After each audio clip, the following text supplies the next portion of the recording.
সন্ধেবেলা টিফিন হবে, মুড়ি ভাজা টিফিন। দেখো, সামান্য একটু নুন,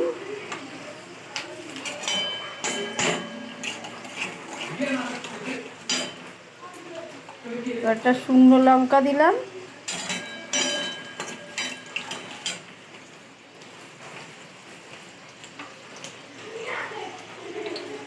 কালো জিরে,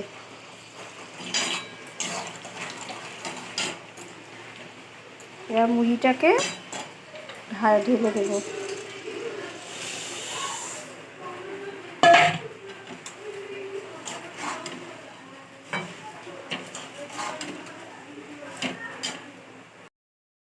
আমার মুড়ি ভাজা খেতে হেভি টেস্ট।